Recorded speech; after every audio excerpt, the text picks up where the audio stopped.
Assalamualaikum warahmatullahi wabarakatuh. Nama saya Muhammad Syifulhad. Saya dari kelas 11 TKRO2. Di sini saya akan menjelaskan materi tentang komponen rem tromol dan sepatu rem.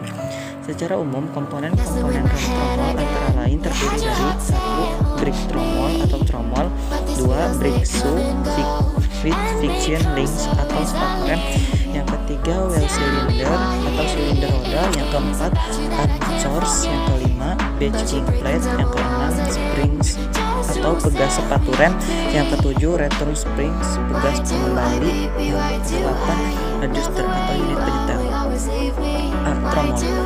Tromol berputar bersama-sama dengan roda. Dalam beberapa sistem rem, tromol merupakan hubungan roda dan bantalan roda.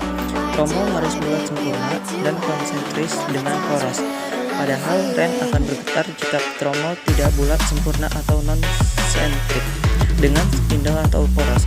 Alur-alur pada permukaan dalam tromol atau bidang gesek akan terbentuk karena gesekan. Tromol beralur mengakibatkan koefisien gesekan berkurang. Tromol juga harus dapat menyerap dan menghilangkan sejumlah panas yang timbul akibat gesekan. Jenis-jenis tromol. Yang pertama itu tromol yang terkenal adalah tromol. Suatu jenis pertama kali digunakan pada mobil. Permukaan luar tromol dibuat halus yang merupakan bidang gesek pengereman. Area tersebut merupakan tempat untuk lapisan ban. Tipe ini kadang-kadang dapat ditemukan sekarang ini sebagai rem parkir untuk truk-truk besar.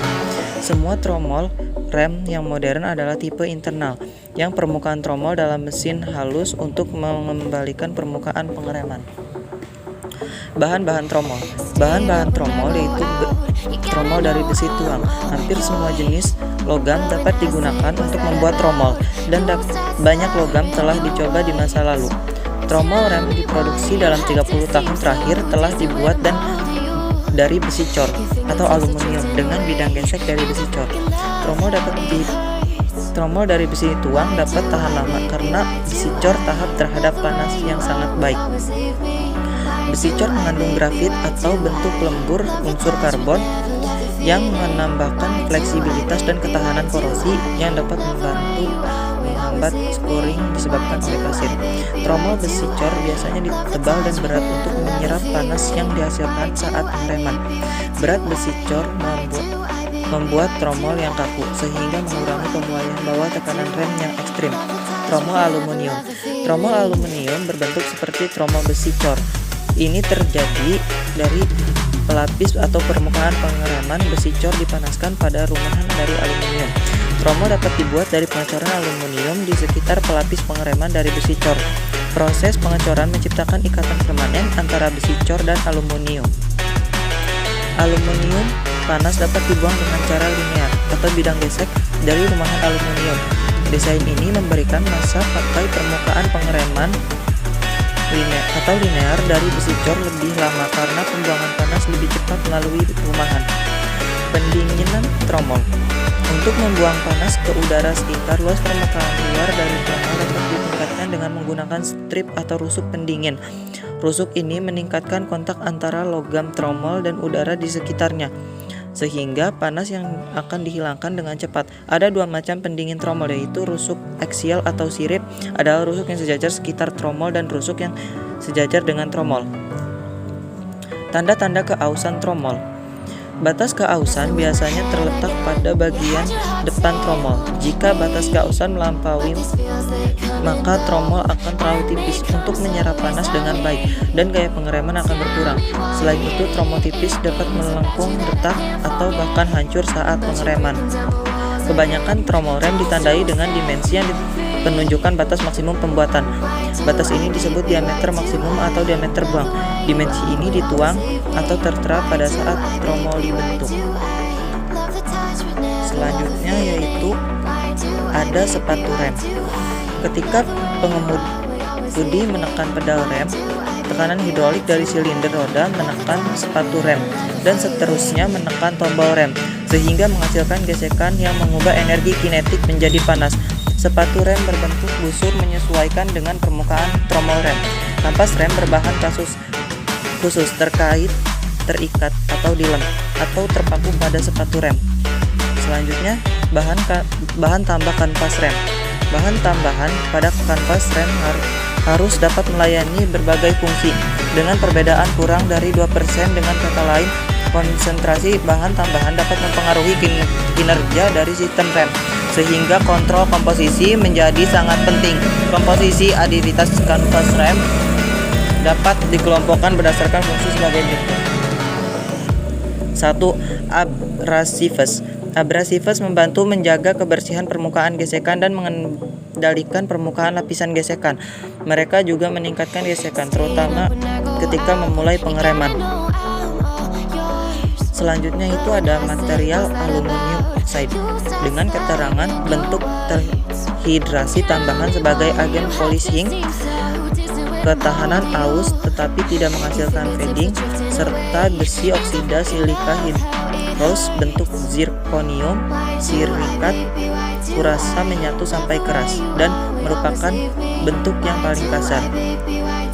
Material iron oxide dengan keterangan biji besi atau FeZOS dapat bertindak sebagai auxiliaritas ringan dan juga FeSO4. Material quartz dengan keterangan partikel mineral hancur SiO2. Material silika diproduksi secara alami atau sintetis SiO2. Material zirconium silicate dengan keterangan ZrSi04. Selanjutnya pembentukan film gesekan. Bahan-bahan yang bersifat melumasi meningkatkan gesekan atau beraksi dengan oksigen untuk membantu mengendalikan film antar permukaan yang bergesekan. Material antimony trifluoride dengan keterangan pelumas dapat ditambahkan untuk meningkatkan stabilitas gesekan, melumasi pada suhu lebih dari 450 derajat Celcius dan berpotensi beracun. Material brass dengan keterangan untuk meningkatkan koefisien gesekan pada kondisi basah, terdiri dari 62% Cu sampai 38% Jn. Material karbon atau grafit, keterangannya murah dan banyak digunakan, tetapi ada banyak bentuk dan sumber. Beberapa di antaranya dapat mengandung kontaminasi abrasif, terbakar di udara atau temperatur lebih dari 700 derajat Celcius. Tingkat gesekan dipengaruhi oleh kelembaban dan struktur. Material keramik atau micropes dengan keterangan produk khusus yang terdiri dari aluminium silika dengan besi atau oksida titanium ukuran 10 sampai 350 Ym untuk mengurangi keausan tromol dan mengontrol gesekan, juga menyerap debu rokok 5 sampai 10% vol. Material copper digunakan untuk mengontrol pemindahan panas tetapi dapat menyebabkan pemakaian copper berlebihan. Material frequency dust dengan keterangan umumnya terdiri dari resin, memiliki bahan dasar karet, beberapa zat aditif yang digunakan untuk mengurangi pembakaran spontan atau membantu dispersi partikel. Material friction powder terdiri dari spons Fe, misalnya untuk pada rem semi logam sejumlah nilai partikel yang berbeda ukuran yang tersedia tergantung pada persyaratan untuk luas permukaan, aplikasi kendaraan, tugas ringan, menengah, ataupun berat. Material lead oxide dengan keterangan PbO telah digunakan sebagai pembentukan gesekan, namun memiliki masalah toksitas. Metals fluxing component PbSbDiMo sebagai senyawa flux sebagai penyerap oksigen untuk menstabilkan gesekan dan membantu untuk menjaga dari konstruksi yang terlalu tebal. Material metal oxide dengan keterangan magnetik Fe304 meningkatkan gesekan dingin JNO, melumasi tetapi dapat menyebabkan tromol terpoles. Cr203 dapat meningkatkan koefisien gesek.